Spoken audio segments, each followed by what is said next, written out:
Hello, guys. I hope you can hear me. Can you just confirm, please?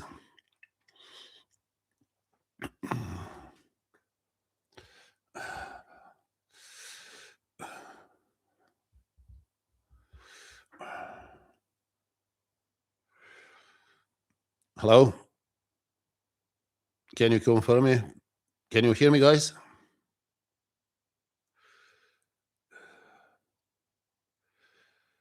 Hello from Croatia. Hello from Australia. Hello, guys. Thank you. Thank you. Thank you for having you tonight. It's great to know that you come from all over. It's amazing. Okay, so the first question was, should I progress to next weight up once I reach 12 reps? All 3 sets am I doing, or manage to reach the first set? So, well, if you do if you do 3 sets, 12 reps, then obviously you're not doing right. You're doing light in the first couple of sets, because when I do 12 sets in the first 12 reps in the first set, I cannot do 12 reps in the second set. So usually the reps go down. And once you reach that point of 12, that's fine. But the day comes that you do 15 reps in the first set, then you should increase the weight. So the weight will start coming down in every next set. So once you increase the weight, you go down to 12 again, and you keep going as long as you manage to do more than 12, and then you increase the weight again. It may take weeks, it may take months, depending. So nothing is written in stone, but the number of reps will drop. How much? That's down to the individual. It can be 12, 11, 8, 7. It can be 12, 10, 8, 6. Once you drop below 8, that's your last set.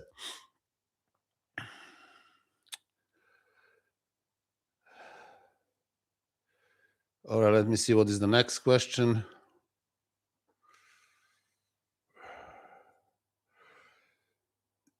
Hello to guys from Bosnia, Greece, Montreal, Croatia, amazing. Australia, really nice. Canada, beautiful.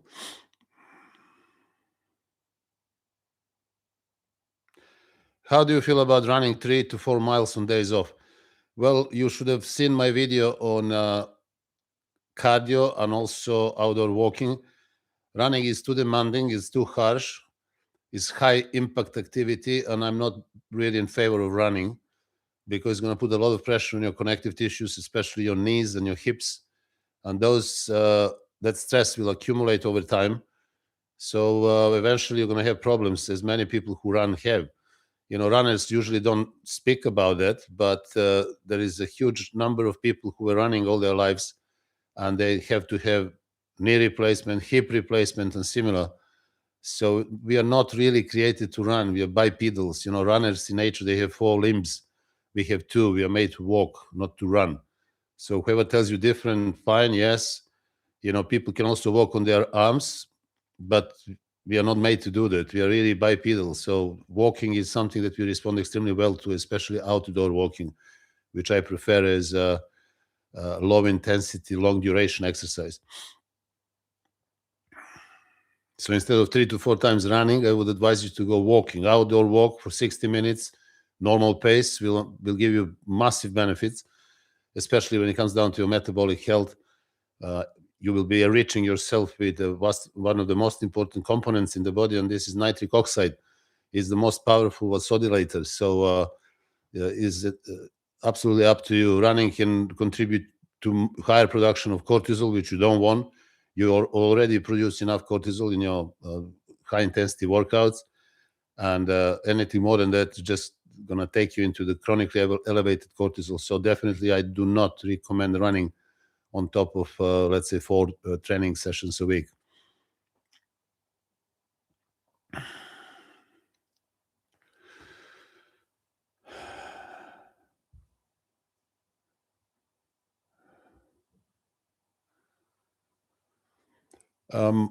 There is a question.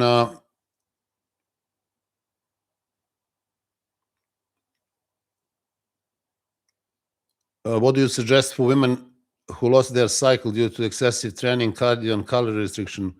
Years in deficit, then binge deficit again, etc. Slowly reversing calories now. So women usually lose their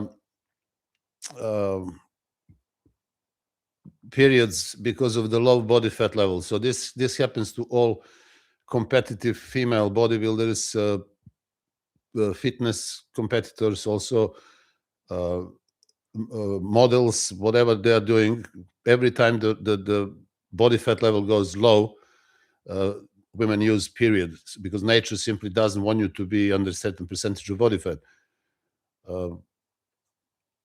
It's not necessarily training, but it's definitely body fat reduction. So all you need to do is to, depending on your priorities, obviously, but you need to go to the normal diet, which will be good enough for you to build muscle, stay in decent shape, and also if you want to have periods, then obviously you need to find that fine line balance between necessary minimum amount of body fat that will allow you these cycles to continue.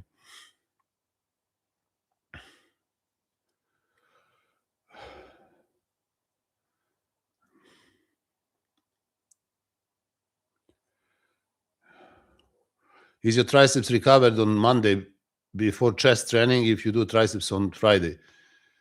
Well, I don't know why your triceps should be recovered for chest training.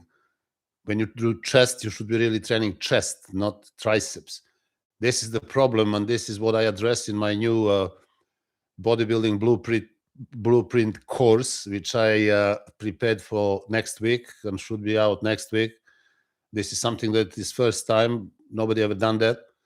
I've been planning for years to do that and finally managed to do it. So the course is done in order to show everybody how to perform with maximum efficiency. So when you train chest, you shouldn't be using triceps. You should use chest. So when you do bench press, you should use mainly your chest, not your shoulders and your triceps. So if you do chest properly, as I explained in my bodybuilding blueprint course, you will be targeting your chest and you will be engaging chest more than shoulders and triceps. What most people do most of the time is wrong form, and that means they're using everything that is on disposal in order to lift heavier. So they're going to use it triceps and shoulders and chest, most likely more triceps and shoulders than chest, especially when they're doing pressing movements. So if you do pressing movement, your elbows should go out, not in. So if you push in, you're going to be doing powerlifting bench press, which is going to use your shoulder. Shoulder is activated when your elbows come in. So the biomechanics, so this is biomechanics of shoulders, right? This is what shoulders do. Chest don't do that. You don't stretch your chest by keeping your shoulders in. Try to go down with your elbows in and see how much you stretch your chest, but you stretch your shoulder. This is why so many people come to me, have massive shoulders, I have no chest, including professional bodybuilders, some of the most famous, although even Mr. Olympias, they don't have big chest because they were doing their shoulders. Knowingly or not, doesn't matter. You know, being a professional bodybuilder doesn't mean that you know everything about bodybuilding. So your chest stretch only when your elbows are out. So when you stretch your chest, how do you do it? You're doing like that. Why? Because this is how the major pectoralis muscle stretches. You need to lift your elbows. You need to lower the bench maybe closer to your neck with elbows all the way up. But if you keep your elbows in, then you're going to be training triceps and shoulders. And in that case, I'm absolutely not interested in discussing that type of chest workout. So you should not be worrying about triceps. So you should be worrying about doing chest in most effective biomechanical position. And that is not going to be when elbows are down. So you need to lift your elbows up. Either you do your incline, horizontal, or decline press. So don't worry about triceps. Worry about your chest and how you do them. Because, you know, if you involve your triceps and shoulders more than your chest, then obviously not much is going to happen. Is it okay to have a protein shake? Most likely asking 3 times a day. No, protein shake I advise only after a workout. I don't have protein shakes. Very rarely, but most of the time I don't have a protein shake. I wait a good 3, maybe 4 hours after a workout, and then I eat when I get home, usually around 9 o'clock at night. And I usually train around 5, so I finish at 6. So they have anything from 6 to 9. You don't have to. This is just supplement industry hype to make you swallow shakes every 2-3 hours. But human body is not made to digest shakes. It's made to digest food, and this is a massive difference. So we respond the best when we digest medium and slow digesting protein. This is how human physiology is, and everything else is everything else, meaning it's gimmicks. So if you have a protein shake occasionally, have about 60-70 grams of whey protein powder in water, and that will be enough.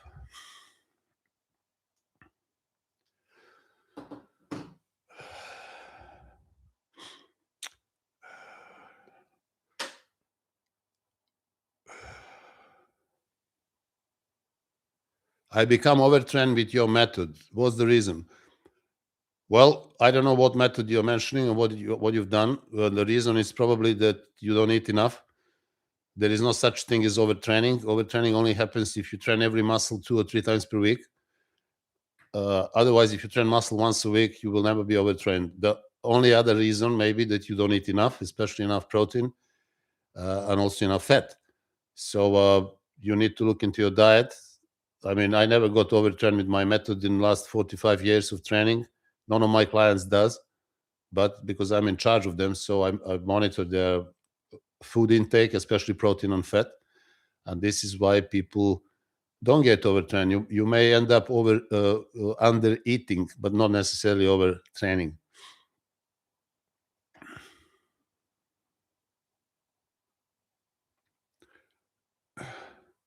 I already mentioned this, but can you explain why bent over rows are better than chest supported T-bar rows? And why standard squats are better than, say, hack squats? Well, both bent over rowing and standard squats are more natural movements. So you are using your natural movement, something that has been created in your DNA. So throughout evolution, people didn't do hack squats, but they did squats. They did sprint, they did jump, they did use that motion. That's built into our DNA. Everything that is, in a way, natural movement, like pull-ups, dips, squats, bent over rows, all these exercises are most effective because we are more adapted to that type of movement. Number one. Number two, bent over row, you're using more your back muscles because you can slightly go down and then up, which I like to call, you can allow your body to do that breathing motion. That allows you to lift heavier weights and also to contract. So you're not fixed. When I do bent over rows, which you can see in my bodybuilding blueprint course, I stretch all the way down, but then I fully contract to the top. And the problem with chest machines, with chest supported rows, I use them as well in my training program, but they are never the main exercise. They are complementing the main exercises. My main exercises are pull-ups and bent over rows, and I've developed the back, probably one of the best backs in bodybuilding. If you see my pictures, you will know some of professional bodybuilders that I don't want to mention names. They said to me, if I had your back, I would be Mr. Olympia. And I did it the way I'm telling you. So all these machines, they can complement main exercises that I advise, but they will never be the substitute. Now, hack squats is great exercise, but they never cause as much recruitment of motor units as squats. Research has been done on that, and it has been shown that no leg press nor hack squats stimulate more motor units than squats. So this is the reason why. Simply because you're using a machine, is fixated, is linear. You are in a way following that machine. Either you're doing that leg press or hack squats, and this is not the best possible way of training your muscles unless you are on huge amount of steroids, growth hormone, and insulin. So whoever tells you, oh, squats are shit, I did it, I got injured. I don't want to mention names. You know who said that. But he didn't got Mr. Olympia because he knew what he was doing. He got Mr. Olympia because he was stuffed with insulin and growth hormone.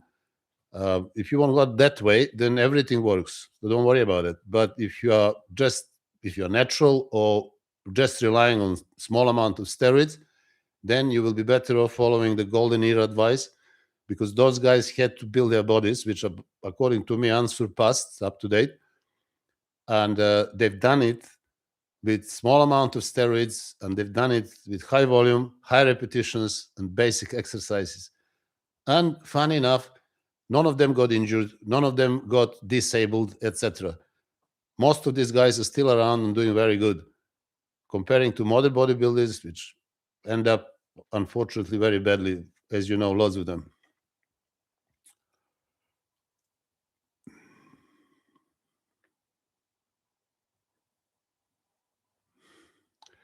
I'm continuing to have great success with your back routines. However, I have substituted Yates rows for Nippard's exotic exercises and have started having great results. Well, fair enough. I never spoke about Yates rows. I didn't like Yates rows because he was always using under grip, holding the bar like that. I never did. I always prefer to use over grip. And the reason for that is that brachioradialis, the biggest muscle on your forearm, is much stronger than your biceps tendon in this position. Hence, Dorian ripped his biceps. Why? Because of accumulated injuries over years that he put on his biceps tendon, shoulders tendons, chest tendons, quads tendons, triceps tendons, every tendon, simply because of the method that he was using. I have great respect for Dorian, for his result, for his achievements. I know him personally, but I have also said to him face to face that I believe he would be much better and he would last much longer if he didn't pursue that in super intense techniques like force reps, negatives, and similar. I don't know why he did it. He had to do it because of his character, possibly, or whatever psychological reasons. But in reality, with his genetics and amount of exogenous compounds that he has taken, he didn't have to do it. He would still be the same size, probably even better, with smaller waist. And he will be Mr. Olympia, I believe, at least 10 times.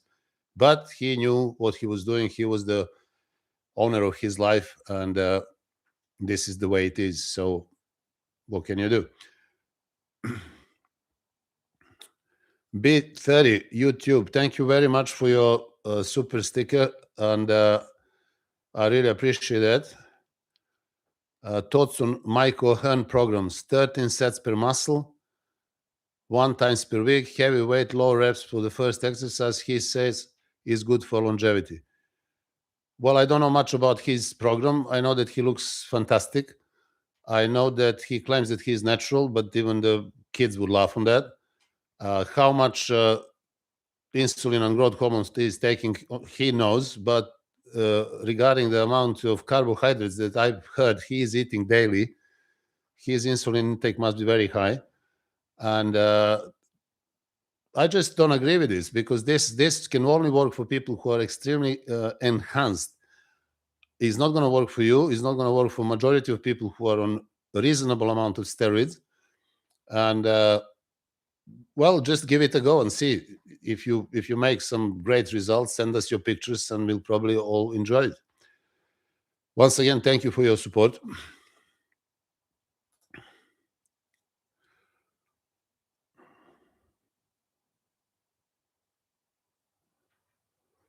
Guys, you're asking me about sample workouts. I've said it so many times in the videos, so I don't think it will make much sense to repeat myself.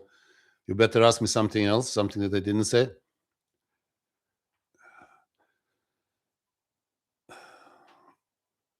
You are very welcome from Ontario. I hope you're enjoying this talk and enjoying success and improvements that you're achieving thanks to my advice.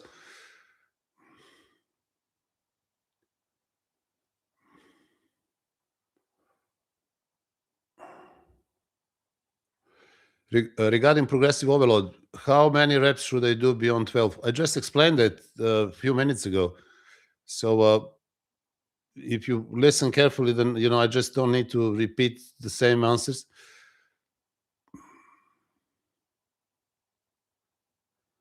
How do you avoid exertion headaches? Squats can set that off for me. Well, I don't think it's squats. It may be something else. Maybe it's your blood pressure. Maybe some other cause. Maybe you should do your blood test and check everything. And I don't think that high intensity exercise should cause headaches. I really never had a headache in my life. I don't know what headache is. Not only that I've been doing bodybuilding professionally all my life, not only that I've been doing my studies professionally with ending up with a PhD in philosophy, but I use my mind and my brain and my muscles a lot, and I never had headaches. So it must be something to do with the diet, or maybe some underlying cause which you need to check, do your blood test, maybe speak to your doctor. But I don't think it's squats.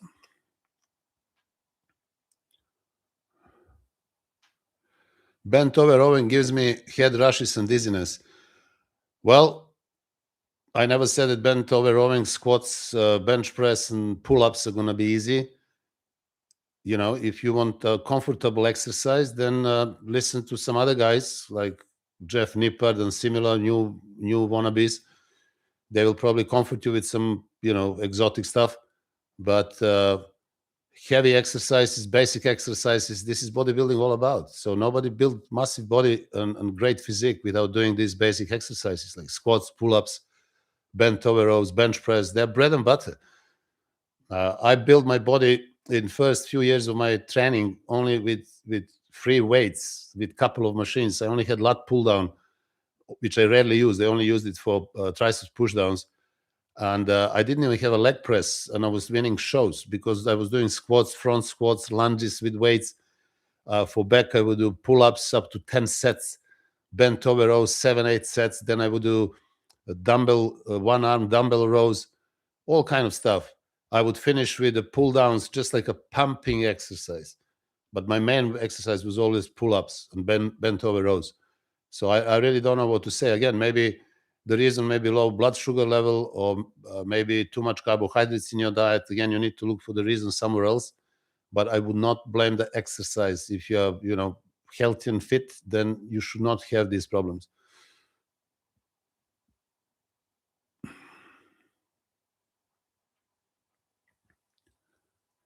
Should I use weight belt when training, Dr. Will hurt my back if I don't use it. Do you use weight belt? Well, I don't use belts at all. Belts, straps, knee wraps. I don't use them at all because they will only make you weaker. So I remember, I'll give you the story.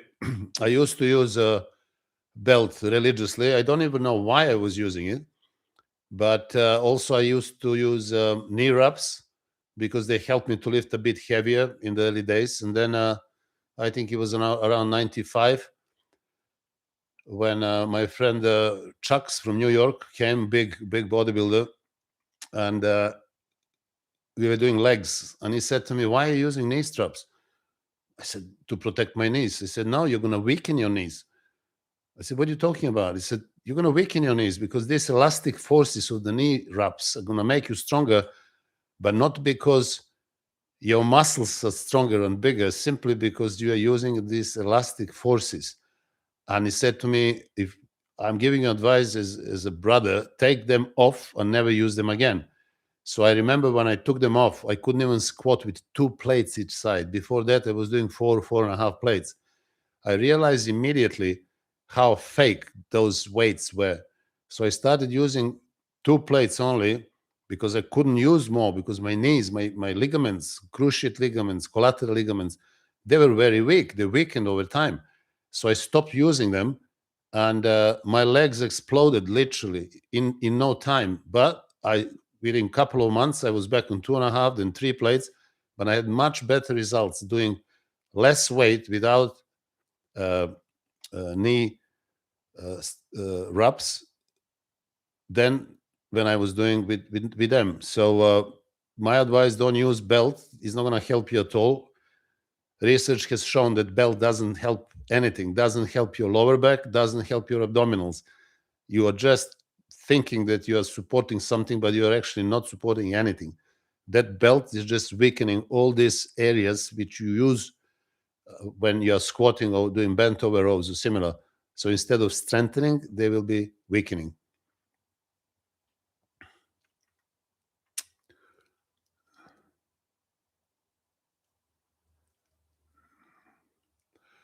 What is the right way to do seated trap shrugs? Should they bend forward slightly? Well, again, the best way to learn that is in my bodybuilding blueprint course, because I explain every exercise and how to do it. I do them in a very different way. Not many people have done it that way, but I find out that they help me tremendously, and I managed to develop great traps by doing shrugs in very different ways. So I don't just hold the weights and do this, because I found it very limited. When I'm doing seated shrugs, I do that. So my elbows go up a bit, and my trapezius goes as high possible. I'm trying to touch my ears with my trapezius rather than just doing this, which everybody does. And then they don't end up, because they don't have the full contraction of trapezius and also the full extension at the bottom. So it's difficult to show you that. But yes, if you lean a little bit forward and make sure that you lift your elbows as high as you can, fully contracting your trapezius, you will be doing the best possible form for seated dumbbell shrugs. Turbo Laz 1, thank you very much for your support, for your super sticker.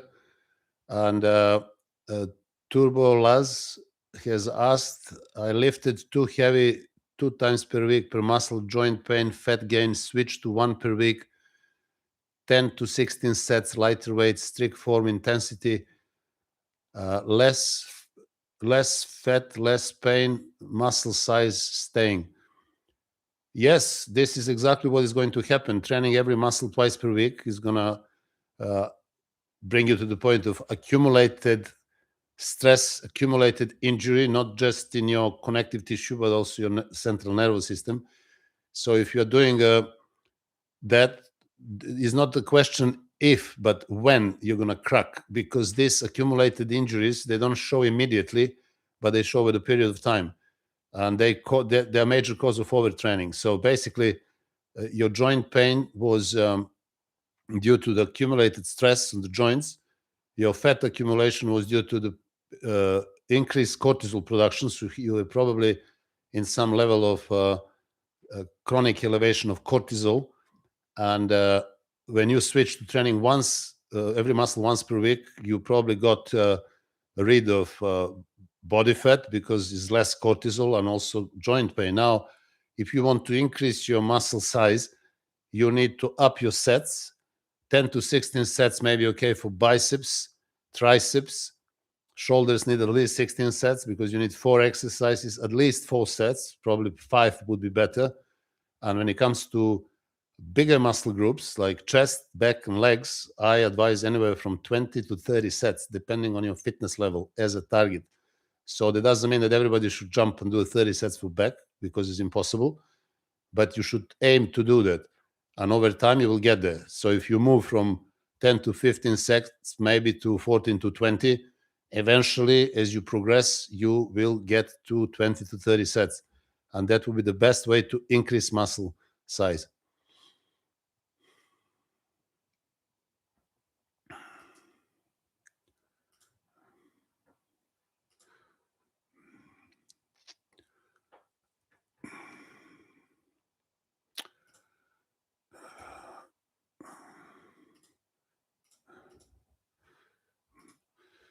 B30 YouTube, thank you for your help.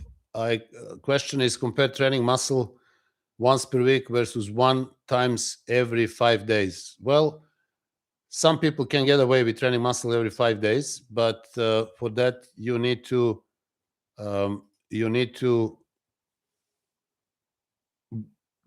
have some extra help, which means exogenous compounds. For a natural bodybuilder, it's very difficult to train muscle properly every 5 days.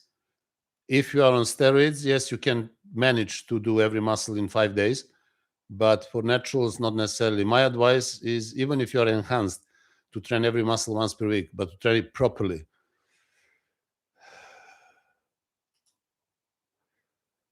Can I build good physique with zero carbs, only raw meat and salt? I do this because of health issues and can't eat anything else without issues. Would you have any tips for this? So this is a typical carnivore diet. Some people have great results doing that. I cannot guarantee that everybody will have the same results. Just meat and water is a very drastic diet. So I don't know how sustainable that is. But if you can, and if you feel good on that, fine, you can do it. But this is not something that everybody can do. I don't have any tips for that. Just make sure that you eat enough, and also make sure that you eat different type of meats, not just one type of meat, but and also eat organs. Eat meat like liver, heart, kidneys, because they are all full with different minerals, different compounds that you want for your development. Don't just stick to steaks. So yeah, it's possible. You can do it, and if that suits you better than eating anything else, that's absolutely fine.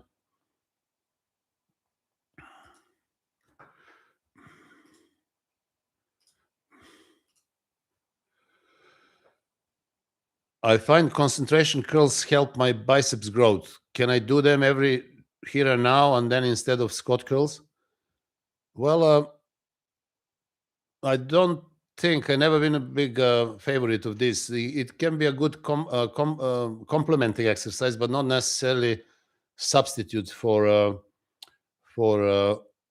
squat curls. But you can try. I mean, everybody is different. You can try and you can see if that works for you. They'll be fine. I never did that. I tried it. I tried everything, but my favorite exercises for biceps are obviously barbell curls, also standing on seated or seated dumbbell curls. Uh, Another exercise is obviously preacher curls, squat curls, and the third exercise that I do every time is hammer curls for brachialis and brachioradialis. So these three exercises have to be done in the training because they put emphasis on different parts of the biceps. Wide grip barbell curls, they put emphasis on longer biceps head, while narrow grip squat curls put emphasis on the shorter head. This is why you should do them. These two exercises are perfect for this. And yes.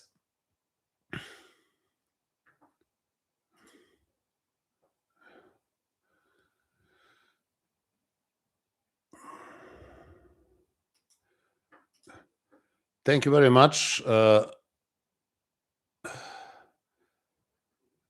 Michael Langenhag, for your help. Keep it up. I will do. Thanks for your support. Really appreciate that.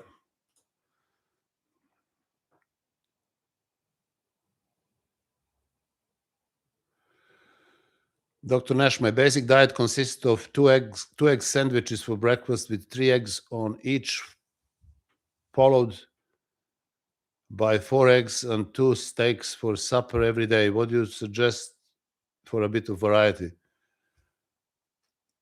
Well, you can continue eating your eggs and steaks. Also, not always steak. Sometimes have liver, or have a mackerel, or have different sources of protein.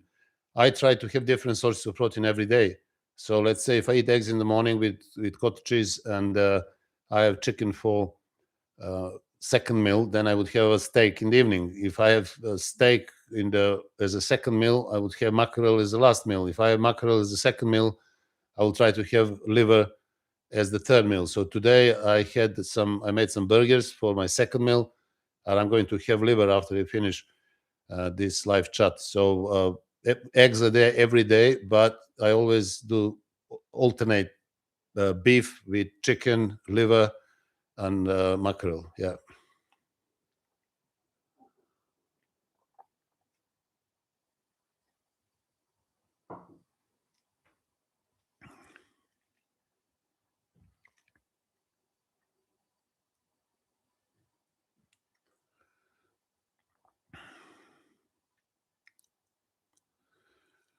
Why do you think high training frequency is better than calisthenic athletes and athletes in general train every day and adapt to the stress and get stronger? Homeostasis is doing the job. Well, if you want to look like all other athletes, and if you want to look like calisthenic guys, then fine, you can train every day, every muscle. I'm talking about maximum muscle hypertrophy. So that's a very different ball game.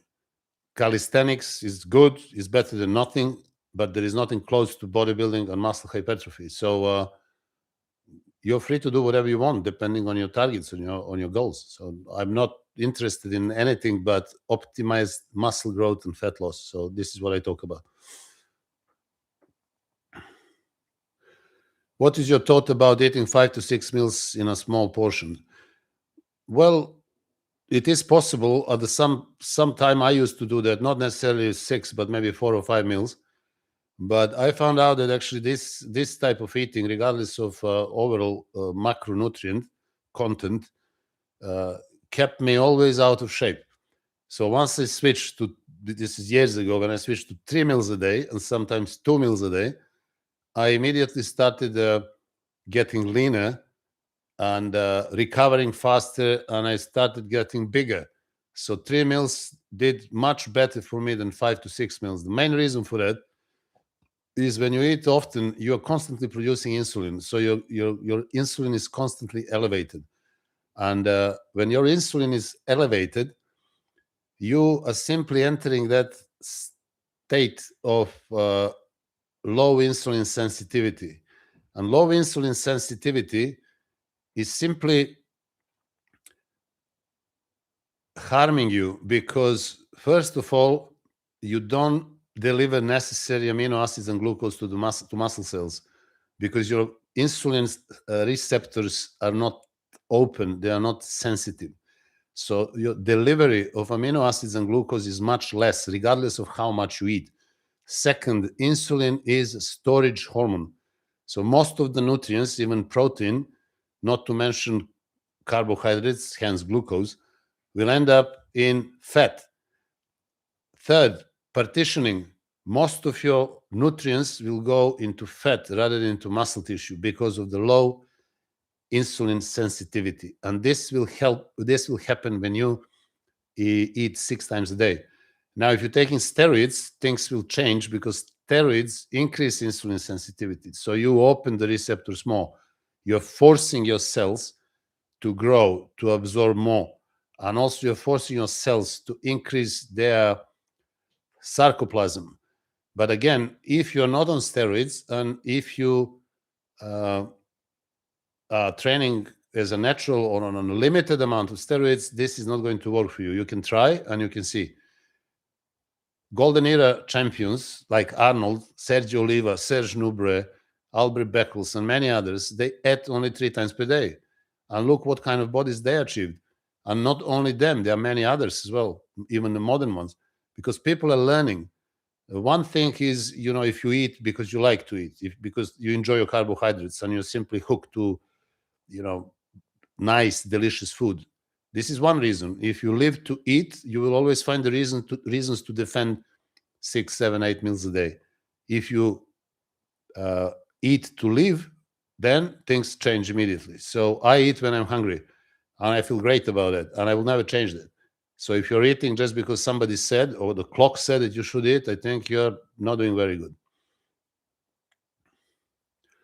Is volume the main driver of hypertrophy?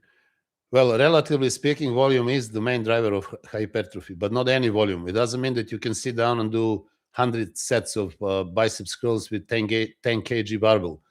So there is a fine line between volume that I talk about and volume that a lot of people advocate or relate to. So it's not any volume. I said to you that practice and experience have shown, and also research, that small muscle groups should be trained with anywhere from 12 to 16 sets, and larger muscle groups anywhere from 20 to 30 sets. When it comes to number of reps, 8 to 12 reps for upper body muscles, and also some hamstrings muscles like semitendinosus and semimembranosus, they respond very well to low reps. So when you do straight legs deadlift, you want to do 8 to 12 reps. And when you do leg curls, you want to do 12 to 20 reps. Quadriceps, so squats, leg press, hex squats, lunges, leg extensions, they all should be done with 12 to 20 reps. So remember that. Not many of you, or not many people in general, want to hear that, and they will run away immediately to the other side, which propose 5 to 6 reps, 3 reps, heavy weights, this and that. But all you need to do is to try. Do your legs, your quads with 12 to 20 reps, or even more. I like to do leg press. I start with 30 reps, 30, yes. And you can see how my legs look now.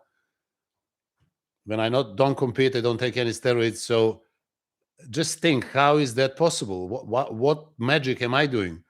And I do 30 reps in the first set for leg press on a regular basis. I end up doing 7, 8 sets for leg press.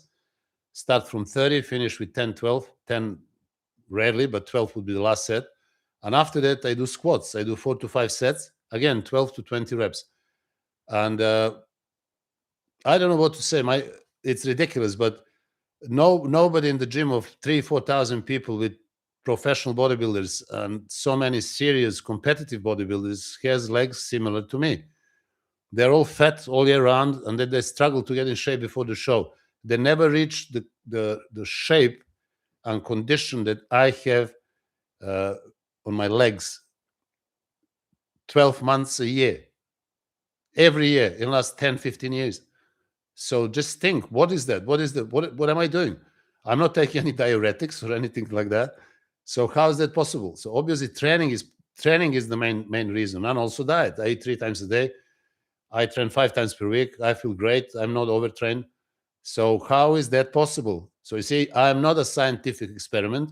I'm not the one that any brainy influencer will consider, but they will report immediately. And somebody done some research in Japan on 12 nurses, and they proved that you should train every muscle 3 times per week.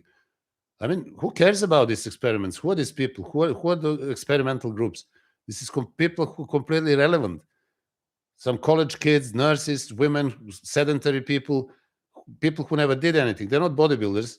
They're not people who are in the gym for 4 or 5 times per week. They're not somebody who has achieved anything in bodybuilding. They are simply irrelevant for us. So they are different demographics. And if you do experiment on nurses and you prove that if they train legs 3 times per week, they will increase their leg size, then you should say, yes, nurses from the age of 18 to 24 can increase their size if they do legs 3 times per week. But don't come with the conclusion that this applies to everybody across the board, male, female, bodybuilders, runners, sedentary people, etc. It simply doesn't work. And yeah, just try and you will see. So volume, yes, but not any volume. What do you think about creatine supplements? They're made from the biggest waste products on earth, coal, and we are told they're healthy. Well, I don't take creatine. This is what I think about it. If I don't take, then what to say? Creatine is found in meat. So if you eat enough meat every day, you will have all the creatine in the world. I'm very suspicious about the percentage of creatine that you absorb when you take it as a supplement. So I can't guarantee anything. I don't take it. I don't advise anybody to take it. And there are people who report fantastic results. I don't have the reason not to believe them, but I also don't have reasons to believe them. I only believe myself, and I believe people that I work with. And if I advise them to do something and they do it and they achieve results, like thousands of my clients change beyond recognition, then for me, this is the most important scientific experiment. I don't care about any other scientific experiment. Whoever does it, wherever and whenever they do it, absolutely not interested. I had enough clients and I had enough experiments on myself and with my son. So whatever I say to you, it has tons of proofs and experience and results beyond that. So yeah, I don't use that stuff. I don't even know what it is.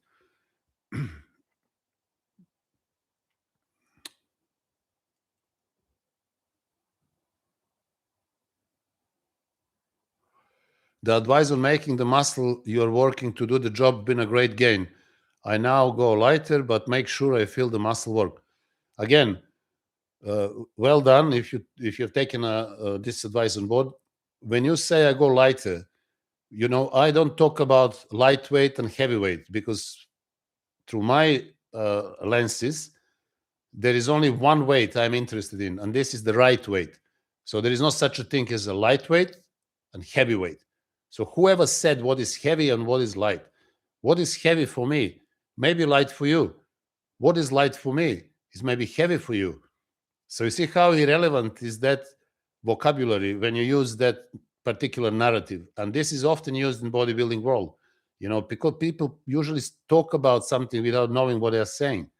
So it's very important to make clear first what is the meaning of the concepts that we use in logical structures as sentences. So what it means when you say lightweight or lighter weight, that doesn't mean anything. If you can perform 5 sets, 8 to 12 reps with that weight, whatever weight that is, if your sets are done near failure, 1 to 2 reps shy of failure, and you've done 5 sets of one particular exercise, this is the perfect scenario. I don't care what weights you use. It doesn't matter to me. What matters is that you go near failure, not to failure, or not beyond failure with these fancy supersets, giant sets, force reps, negatives, you name it. And if you do everything in right form, meaning that every rep is anywhere from 3 to 4 seconds, and that you're doing everything paying attention to mind-muscle connection, feeling the muscle, then you have ticked all the boxes. What weights are you using? I don't care, seriously. People can say, I can squat 5 plates or 6 plates. I don't care. Let me see your legs. And if you don't have legs, you can squat with a house of your back. Who cares about it? It's just absolute nonsense. So be careful with that lighter, because weight is only right. So if you can do everything right, then your weight is right weight. And that weight should go up a bit. As soon as you crack more reps than suggested, you should add 5% to that weight that you're using in that particular exercise. So yes, it's fine. You're doing right. Just make sure that you don't stay on that weight forever, that you eventually increase the weight as you do more reps per set as advised.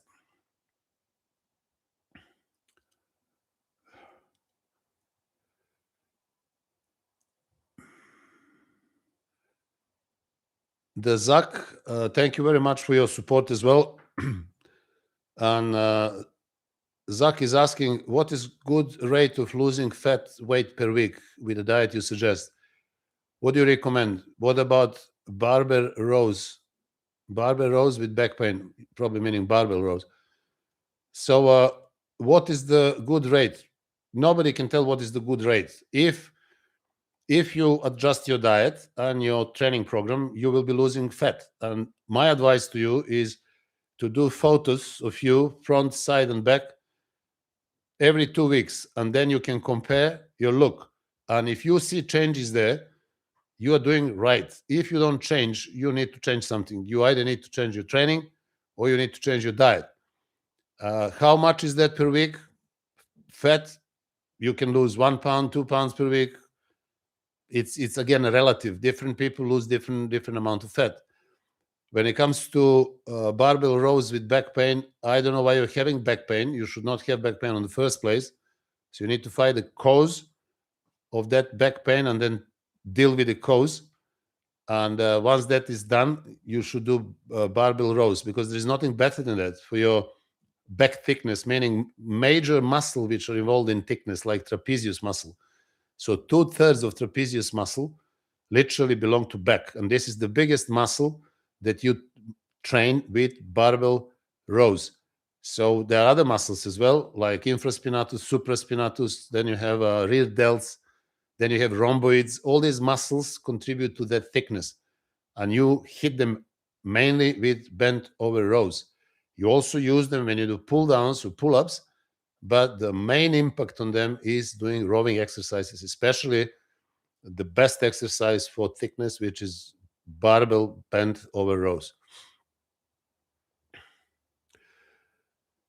Is it necessary to train biceps if I train back on one day and forearm on another? Is it still necessary to train my biceps? Would it be overtraining? Well, the similar question was with chest and triceps. So when you train your back, you shouldn't really be using your biceps. Think about it. Back has nothing to do with biceps. You are using biceps, but you're not training biceps. You cannot avoid using biceps, but you're not training it. So when you finish your back session next day, your back should be sore, not your biceps. But if you do it wrongly, if you're using mainly biceps, as some have suggested that you do, again, under grip pulls, under grip rows, then you're going to use a lot of biceps. And these exercises like that, they're nonsense. You should eliminate your biceps from your back as much as possible. And you do that with overgrip. So when you overgrip, your biceps is out. Your brachioradialis is in, but that is not a problem. You're not using that muscle as much as you will use biceps with under grip. So remember that under grip is going to be more biceps and also more biceps tendon. So you may end up like Dorian Yates one day with ruptured biceps tendon. So don't do that. Under grip, over grip, much safer and less biceps. So when you do pull-ups, pull-downs, keep your elbows out. Don't bring them in because people are lifting themselves on the bar. Most of it is biceps. But if you keep your, as I do, and as I show you in my bodybuilding course, when you keep your hands wide and elbows out, you will see how much biceps you will use then. You're not going to use much at all. And main muscle that will be actually doing the work is going to be latissimus dorsi. So the very different story and very difficult story. This is why people like to put everything in the game. Biceps, triceps for chest, shoulders, everything, just to push heavier. But this is not bodybuilding. This is just laboring, which I like to call because that type of training is the same as unloading the trucks. You're going to do a lot of physical work, but it's very, very unarticulated work. So it's not hitting any muscle. It's hitting the whole body, the nervous system, like deadlifts, for example. Exercise is going to hit everything in your body. It's going to make you exhausted and tired. You will never recover from that. And on the other side, you didn't hit any particular muscle. So why would you do it? This is the answer for biceps. So yes, you should train your biceps because when you train your back, you may use that biceps up to the point, but you're never training your biceps because you're never fully stretching and fully contracting that biceps in proper biomechanical motion with enough weight. So this is the reason why you should train biceps, because when you're doing back, you are not training biceps. You may be using it, but it's not training. Visceral fat loss over 40. Everything says HIIT cardio is best for that. What do you recommend? And why don't you try doing HIIT cardio and then see what happens, let's say, in 3 months? People who talk about HIIT cardio don't know much about human physiology, not to mention anatomy. HIIT cardio is nothing else but one or few intense leg sets. What is HIIT cardio? HIIT cardio is 5 sprints. What are 5 sprints? 5 sprints are 5 sets of 10 seconds. So why would you do 5 sprints of 10 seconds, risking injuries, huge risk of injury, when you can do 5 sets of leg press or 5 sets of squats with 20 reps? What is that? So this is not high intensity interval training. Oh, that, yeah, wow. So this is another exotic invention. High intensity interval training. Well, what is that? What is that? To do 5, 6, 7 spins on the bike of 20 seconds? Yes. What is that? This is 5, 6, 7 sets in bodybuilding on whatever muscle. So why would that be so special? There's nothing special about it. And if you do that on top of your weight training, you're simply going to overtrain. And you're going to put too much stress on your knees, especially because most of these high-intensity interval trainings, these phenomenal, fantastic ones, they are on legs. So if you do that 3 times per week, you're going to melt your joints and your connective tissues. So good luck to you, and good luck to those ones who are advising you to do that. Just try and see what happens. I had hundreds of clients who had massive bellies, loads of visceral fat, and that has all gone with the diet that I'm doing, I'm advising, and the type of training that I have been doing for 45 years now. So, yes, sorry if you don't like the answer, but if you don't like the answer, that means that I have given you a good answer. Did you ever meet Bob Paris in his prime? Did you ever study his training and diet? I never met Bob Paris. I wish I did. He had an amazing body. I didn't really look much into his training, but I think that he's done more or less like everybody else, because in those days everybody trained like Arnold. Arnold was simply God, right? You had God and you had Arnold. So when it comes to bodybuilding, Arnold was actually God. Everybody trained like Arnold. Mike Mentzer trained like Arnold. Frank Zane trained like Arnold. Dave Draper trained like Arnold. Franco Colombo trained like Arnold. Lou Ferrigno trained. Everybody trained like Arnold. Albert Beckles, Roy Callender, Roy Duval, Tom Platz. Everybody trained like Arnold. There are very few people that admitted that, and I met Roy Duval in Bristol once, and we spent a few hours talking, and the main subject was actually Arnold. And he was explaining to me how he trained like Arnold. Obviously, he had the best results. He won Mr. World. And he was talking to me about that charisma and that magnetism that Arnold had on everybody around. Everybody tried to do as much as they could, but not many people managed to train exactly like Arnold.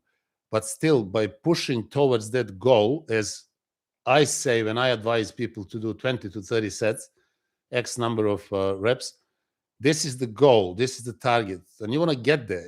This is your aim, your end. You don't have to get there, but if you are aiming high, you will end up higher than you will end up if you're aiming lower.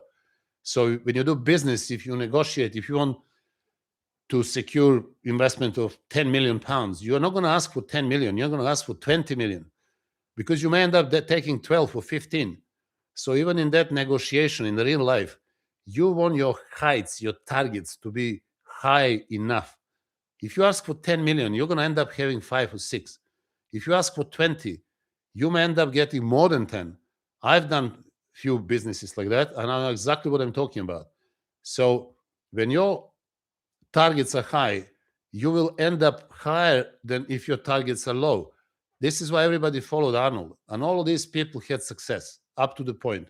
Nobody could have beat Arnold because nobody had his mental power, his dedication, his discipline, his commitment, his destiny. He created his destiny. He knew that he's going to be the best bodybuilder in the world, and he knew that he's going to be the first person to make a living out of bodybuilding. And why I'm saying this, because probably Bob Paris is one of those. So people have done modifications. Some did less sets, less reps, different exercises.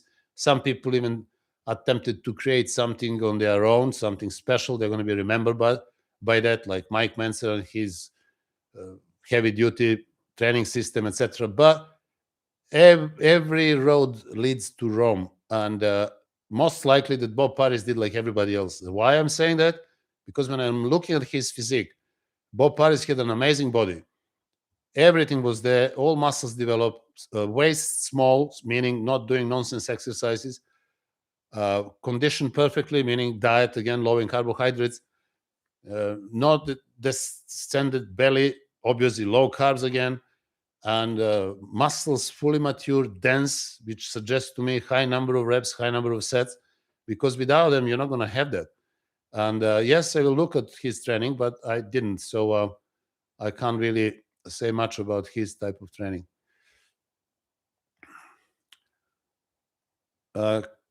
Kasimir Abel, thank you very much for your support.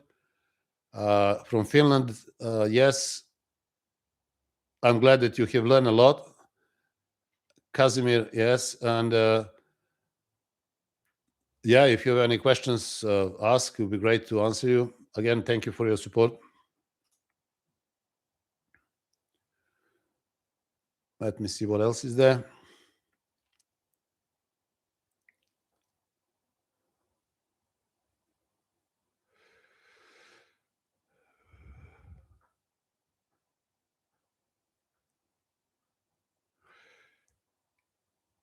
And says any take on why low volume, high intensity style programs have suddenly become a trend. Almost every fitness influencer is promoting it nowadays. Well, absolutely clear. The reason is it's very comfortable. It's very easy to do a few sets with high weights. No problem. You can do that. You think you made achievement because you can track your progress. But, we live in a culture of comfort. Most people today are spoiled beyond imagination. Everybody wants everything easy, everything. So we don't strive for anything anymore. Philosophers are writing books about that. Political philosophers, especially like Robert Nozick, wrote about it. He wrote about modern world and the lack of excellence, lack of striving for excellence, lack of striving to become something special, to achieve something extraordinary. And the results are proving that across the board. Just look at arts, look at architecture, look at sculptures, paintings, music. Everywhere you look, excellence is missing. If you want to go to museums nowadays, you're going to go across the world, you're going to travel to watch what? What paintings? You want to see Michelangelo, you want to see Leonardo, you want to see Tizian, you want to see Monet, Manet, Picasso. What about the modern world? Why is that not there anymore? What about sculptures? Where are now Davids and Moses and Rodin's Kiss, for example? Why people don't do that anymore? Because they are not striving for excellence. Everything is easy. Look at modern art. We must have somebody who is special, somebody who is. We produce those fake artists today in order to sell some rubbish. And the same goes across the board. Everything is like that now. And when it comes to bodybuilding, people will rather put more weights and do fewer sets and reps in order hoping that they're going to do something, achieve something. Maybe on the Instagram they're going to have more likes, but in reality, look at them, look at the people's bodies. They are more concerned about how much they're going to deadlift now than how big their legs and calves are going to be. People don't have legs and calves anymore. Nobody has big legs. Did you ever see anybody in the gym with good calves? Out of thousands of people, I can't see 2-3 people with good calves in the gym in one of the biggest gyms in London. So what is that suggesting you? And this is the trend. Yes, it's easy. Yeah, you can post on Instagram how you do 200 kgs deadlift and you're going to get 20 likes. And then what? Who cares about it? But this is the world we live in. And this is why these comfortable training techniques are popular, because they're easy. And why can I say that? Because I've done it. I've done it, Mike Mentzer training system, and it came out. I was obsessed with it.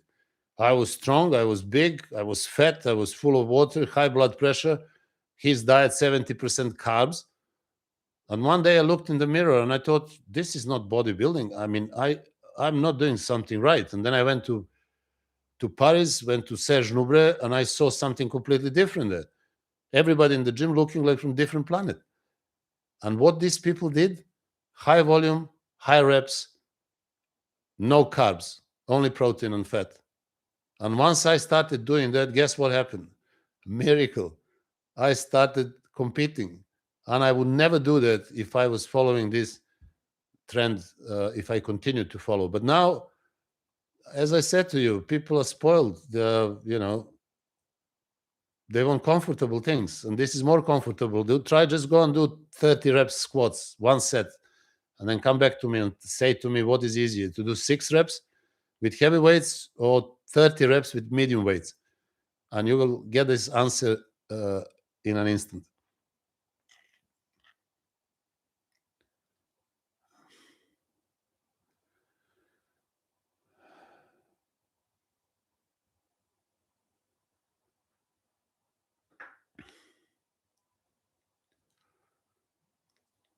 What split should I use if I can only train 3 times per week?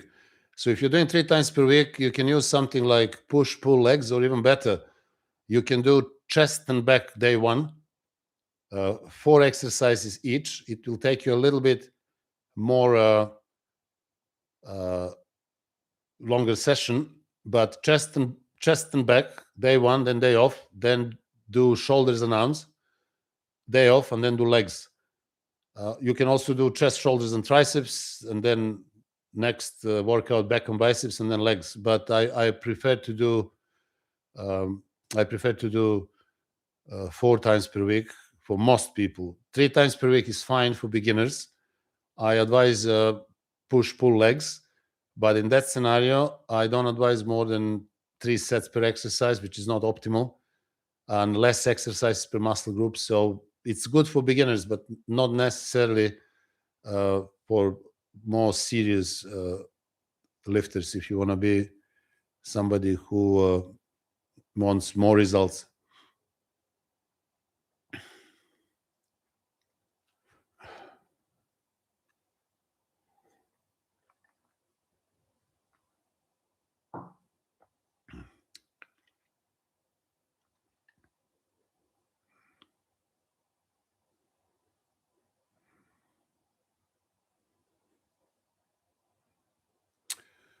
A lot of volume in Bob Parry's routine.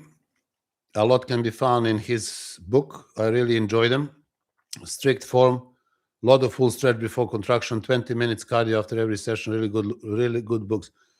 Yeah, well, as I said, I can assume what he did simply by looking at his body, and he came out exactly to bit like that. So it's nothing secret. You can see the body, you can tell the training, obviously.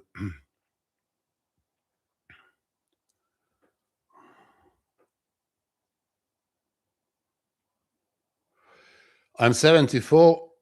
I've exercised with weights since 16. I wish I had this information a long time ago. Well, I wish you had it, because that will help you. A lot of people get in that heavy duty trap. Obviously, everybody who start lifting weights wants to lift heavier. This is natural. Everybody wants heavier, thinking, yeah, well, if I lift heavier, I'm going to get bigger, or at least I'm achieving something. But the problem is that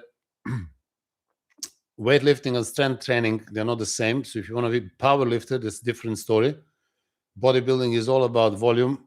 It's all about the reps. It's all about form. It's all about short rest between the sets. It's all about enough sets. I did back other day, and I did 30 sets in 45 minutes. I did 6 exercises for back, and I did 5 sets each. And I'm not a competitive bodybuilder. I'm not a professional bodybuilder, and I can do it. So I do it. I started with 5 sets of pull-ups, started for 12 to 8 reps, 7 reps in the last set, and then continued. So I don't know why it's not easy. This is the thing. It's not easy. If you want an easy workout, you should never do this. You should do something like heavy duty, do 2-3 sets, 4 sets maybe, 4 exercises, 1 set each, and you go home and have a nice bowl of porridge or rice with honey and enjoy your life, fine. But then don't forget to look in the mirror as well. So if mirror says that you are really good, fine, but I don't think so. And yes, it's not easy, but this is how I feel. This is how I do it. And I'll do it as long as I can, because there is nothing better. Otherwise, I would do. I mean, I've been training with most famous athletes in the world, and if there is anything better, I would do that. So I'm doing seriously what works the best.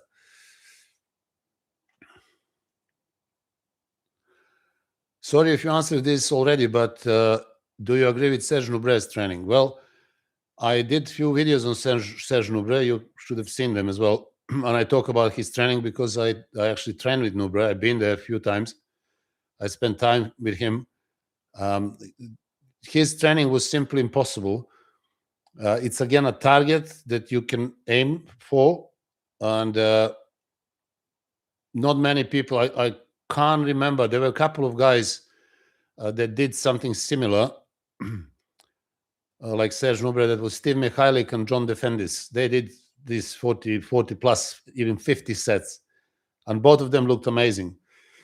But Serge Nubret was a very rare individual. By all means, his training was extreme. He would do up to 40 sets. I watched him doing 40 sets for chest, bench press, set after set after set. And he was one of the bodybuilders that had the best chest in the game. Also, I saw him doing abs every morning. He would do abs for an hour, lie down on the floor, put his feet on the wall, and then just do crunches, 50, 100 reps set, rest a little bit, again. He would do that for an hour. Also, he used to do sometimes twists with a bar on his back, just an empty bar or a wooden stick, and he would do that for an hour as well. And you see what kind of body he ended up sculpting. So I never did his training system. I never went more than 30 sets, which I still do. Not for every muscle group, but I try. Back, for some reason, is the one that I can do 30 sets. Chest, legs, probably 20 to 25 max. Shoulders, 16 to 20. Biceps, always three exercise, 5 sets, so 15 sets for biceps, 15 sets for triceps. My arms workout is usually on Saturday, and I do 30 sets, 3 exercises for biceps, 3 for triceps, 6 exercises, 5 sets each, and I do this every week. So yeah, this is what I do, and this is what I find the best for me. That doesn't mean that it's going to be the best for everybody, but Serge Nubret, unbelievable bodybuilder, one of the best physiques ever, and I can't disagree with his training method because it did work for him extremely well. What about other people? He didn't care about other people. Should you train like Serge Nubret? I have the video on that. Should you train like Serge Nubret? You can watch the video and you're going to get the answer. So you will probably never do. But if you aim for a higher number of sets and reps for upper body, anywhere from 8 to 12, you will do good. Truer words have never been spoken. Thank you very much for that. Well, I'm trying to talk truth. I mean, I don't have a reason to lie. As you can see, I'm not sponsored by anybody to lie about supplements or clothes or machines or anything like that. So I'm just telling you what I've done and what works for me and other people that I'm training. And yes.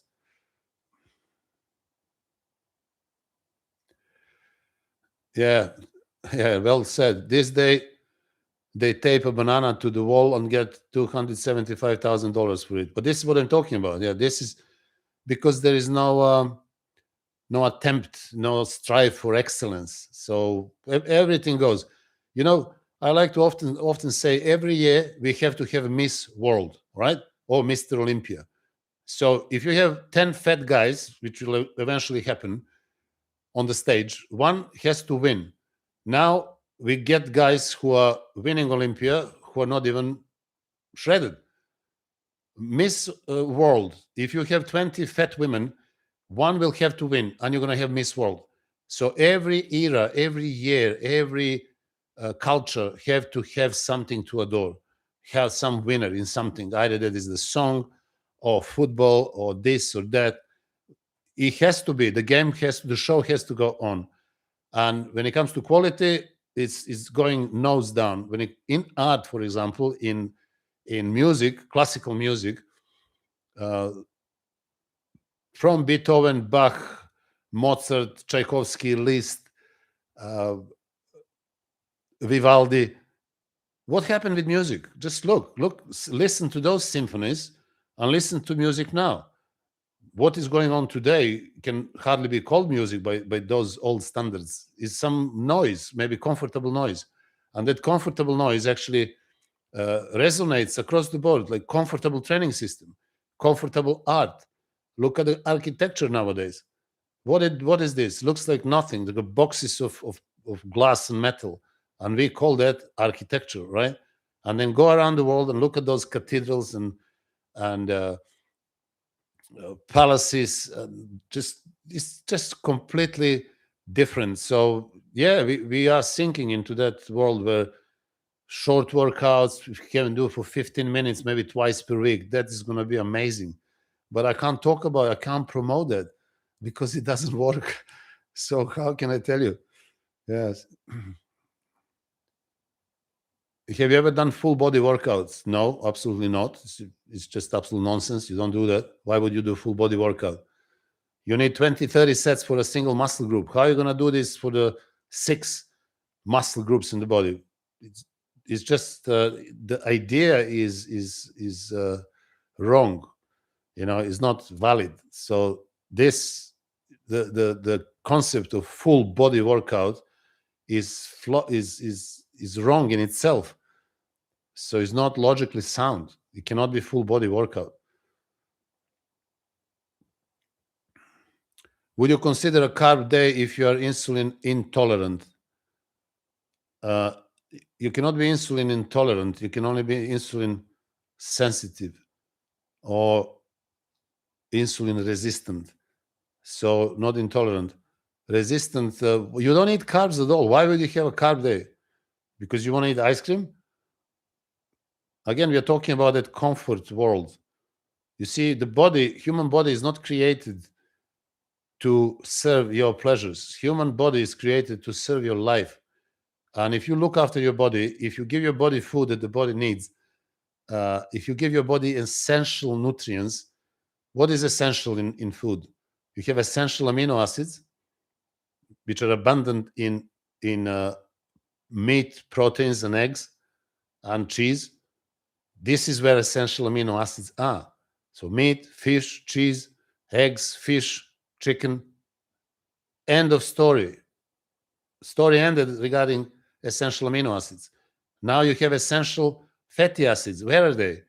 They are in all grass-fed animals, which most of us don't eat because they're mega expensive. Where else are they? They are in oily ocean fish. Now we are having it. So we are talking about mackerel, sardines, we talk about herrings, we talk about wild salmon, tuna. This is where they are. And also you can supplement your diet with fish oil, as I advise everybody to do, because of essential fatty acids.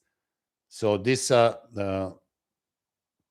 DHA and EPA, decasohexaenoic acids and eicosanopentoenoic acids, EPA. So you need DHA and EPA, and you only have them. They're essential fatty acids. You have them in oily ocean fish and also in fish oil. And what about essential carbohydrates? Oh, wow, but they're not essential carbohydrates. Thank you. Why? Because you don't need them. Body can synthesize glucose from protein, from fat, from ketones. Body can create as much glucose as necessary, but it will never create more than that. So this is the process called gluconeogenesis. Your body will always create as much glucose to replenish glycogen in your muscles, but never more than that to make you fat. How amazing that is. Gluconeogenesis. I mean, I can talk for hours just about this physiological process and explain why carbohydrates are completely unnecessary in your diet. Well, if you are dying to eat Haagen-Dazs, or you are dying to eat honey, or a chocolate cake, or a carrot cake, or similar, and then we don't have discussion anymore because we are not reasoning, we are talking emotions and pleasures. So once you're talking emotions, the reasoning comes out of the window. You can't reason with emotions. But if you reason with facts, you're going to end up to the point that you don't need carbohydrates. I don't eat any carbohydrates at all. I can't remember when I had last time carbohydrates. I think my son cooked chicken, and in the same, we always put 2 trays of chicken, and he put also sweet potatoes. And that was a few weeks ago. And I had few pieces of sweet potato, and that's it. And what happened? Nothing. 30 sets back workout 2 days ago. This is what happened. Where is the glycogen coming from? Well, from gluconeogenesis. So you don't have to have it.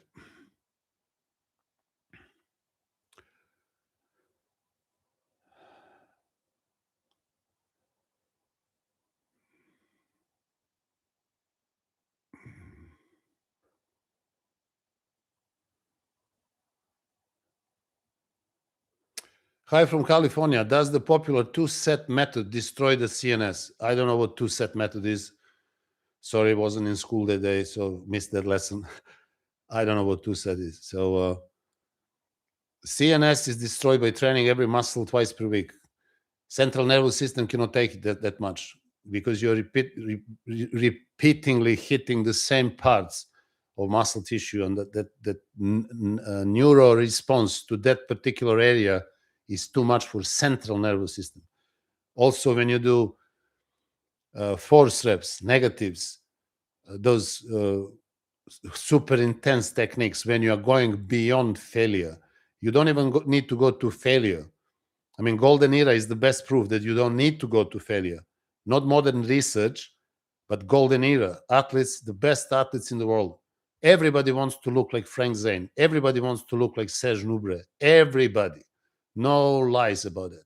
Who wants to look like new Mr. Olympia or all these guys who can't even walk, who can't even bend down to do their laces, who look like elephants? Who wants to look like that? Nobody. So if people are honest with themselves, they should start from the beginning. What do I want to be? Well, how do I want to look? And they're going to end up choosing Frank Zane, Arnold, Sergio Oliva, Serge Nubret, this kind of bodies. You want big, wide shoulders. You want small, tight waist. You want hard glutes and legs. And that's it. You don't want to be somebody who can't even walk. I've seen these people, they came a few times. They're over 130, 40 kgs. They walk up the stairs in the gym. They stop halfway, they, like this. They come up 20 stairs up, and they will take them 5 minutes to start breathing again. So do you want to be like that? I don't want to be like that. So yeah, this is probably the two-set story.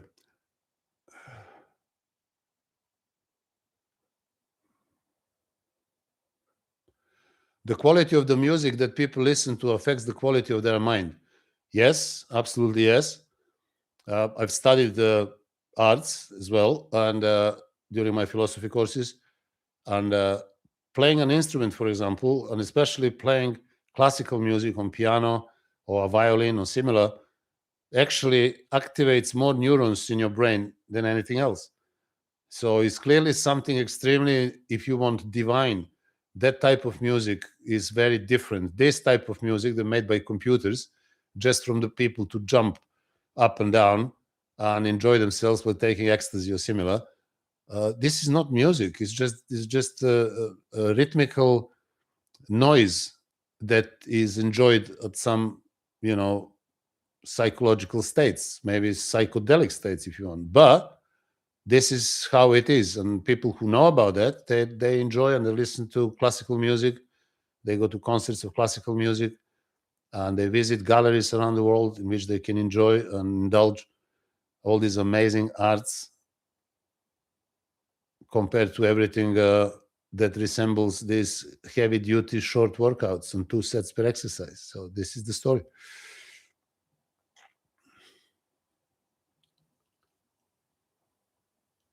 What is your opinion on phosphorus and glycine supplements? Do they enhance muscle development?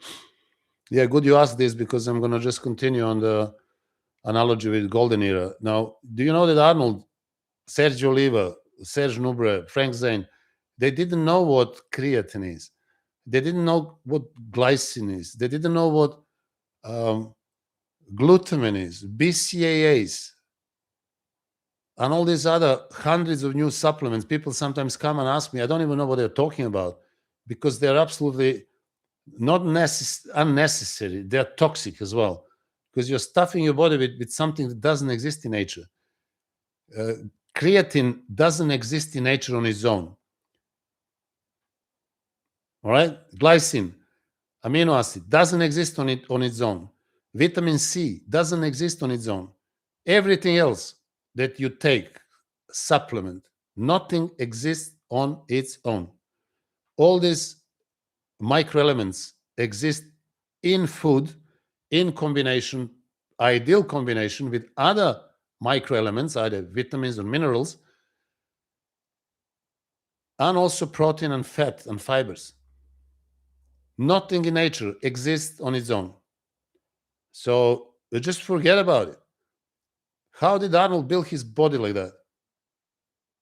This is why people hate him, because he was not accidentally called one and only.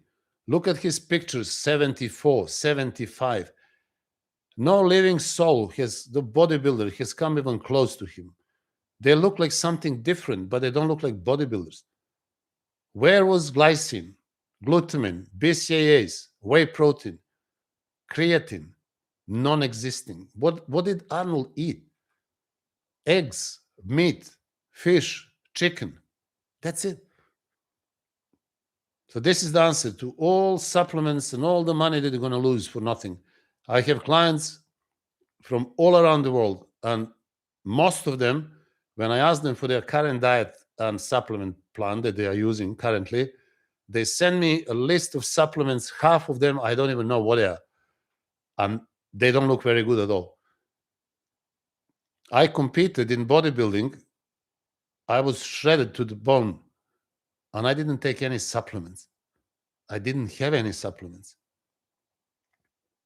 And these people now have so many, 20 different, 30 different supplements, but the diet is catastrophic, right? Training, catastrophic. Their shape, very bad. So why are you wasting time in money on something which is probably just poisoning your kidneys and your liver? You should stop with it. Often I stop people taking any supplements. And you know what happened to them?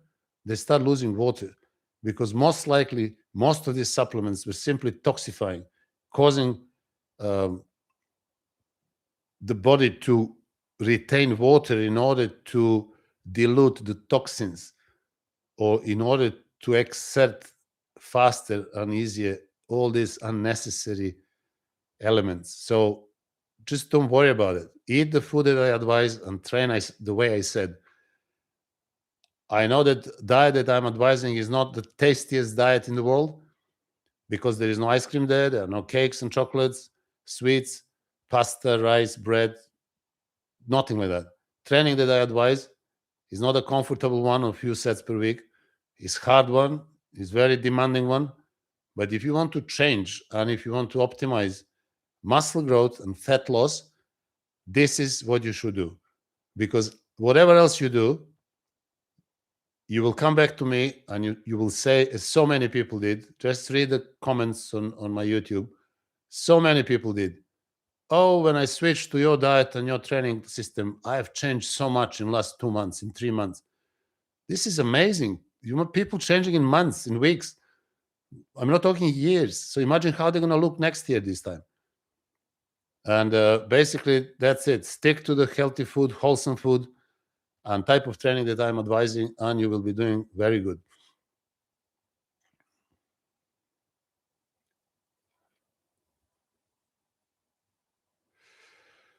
So guys, I'm going to answer another question and we're going to finish for today.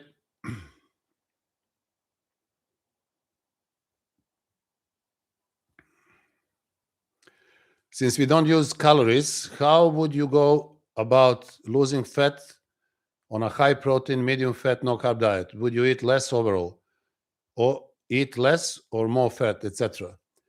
So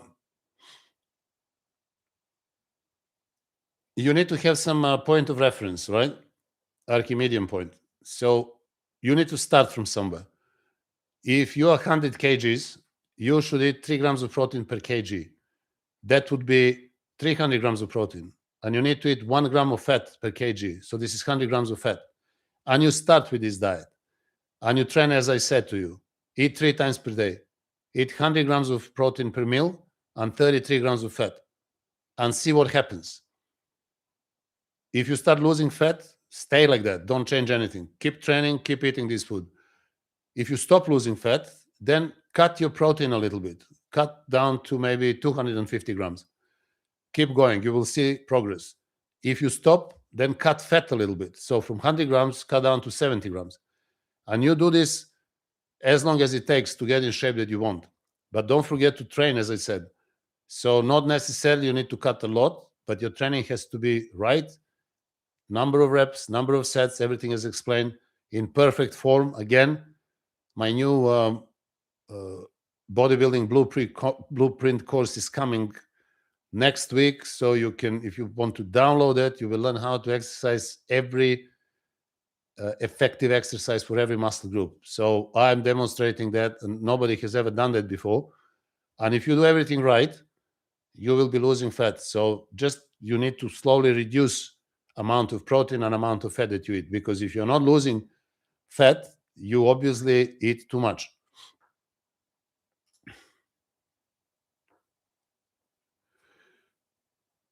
Z06 Viper, thank you very much for your help and your support. You have asked, do you recommend to reduce, what do you recommend to reduce gyno on male chest? Any specific workouts? Thank you. So gynecomastia is caused by conversion of testosterone in estrogen in aromatizing cells, which in men are in the nipples. So when you have high amount of testosterone naturally or exogenically, you may experience increase in your nipples. Actually, the fat tissue under your nipples will increase, so they will stick out, and this is called gynecomastia or gyno. There are some medications that you can use, like tamoxifen, for example, or some others, that may reduce. But if you're taking testosterone, you have to either reduce the amount, exogenous testosterone, you have to reduce the amount or maybe stop altogether, because you're obviously very sensitive in converting testosterone into estrogen. And the effect of that will be gyno or gynecomastia. This is built fat accumulated under your nipples and makes nipples stick out. If I don't know in what stage you are now and how long you had it, but I don't think that can be eliminated if they've been there for some time. The only way to do it is to remove them surgically. It's a very small operation, but is obviously very effective. And some people are more sensitive when it comes to testosterone conversion into estrogen. Some people can take a lot of testosterone and never have that problem. So yes, either tamoxifen or surgery, but you should consult your doctor and they should be able to answer you that easily.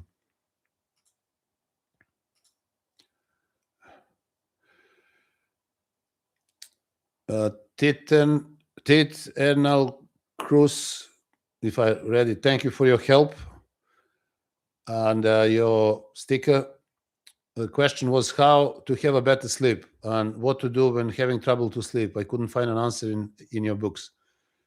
Well, I assume that everybody should have a good sleep. I don't talk about that much because this is something like asking me, how should I breathe? So sleeping, breathing, going regularly to toilet, this is things that I don't really cover because they're not necessarily directly linked to optimization of muscle growth and fat loss. So first of all, you need to make sure that you go to bed earlier, not necessarily 1 or 2 in the morning, but preferably 11 or even earlier if you can. You need to sleep 7 to 9 hours. Make sure that your room is not too warm. Make sure that your room is not lit. So you want to sleep in a room which is very dark and preferably cold. You need to relax before you go to sleep. Good way to relax is to read something. So you can read whatever you want, not on the tablet, read a book and slowly doze out. So you don't want to watch telly or be on a computer because this light from electronic devices is keeping us awake. Also, make sure that you don't eat just before you go to bed because digestion may keep you awake. So if you go to bed at 11, make sure that you don't eat later than 8. And these are the first-hand advices that I can give it to you. Also, there is a very good book which is called Why Do We Sleep? I can't remember the author. I have the book somewhere, but if you look, if you find that book, I mean, that's probably very, very good book. Probably the best answer that you can find will be in that book. So guys, thank you very much for your help, and also everybody who supported the channel today with super stickers and super chats. Really appreciate that. It just helps produce more videos, better videos, and also do these live chats more often. And I will try to do another live chat soon, maybe in a couple of weeks. You will be informed on my channel. And again, thank you everybody. Thank you very much to everyone who participated tonight. Thank you very much for your questions, and I hope that I've given you some decent answers and that you can use them in order to get better, to build more muscle, burn more fat, and obviously stay safe. So until the next live chat, take care of yourselves.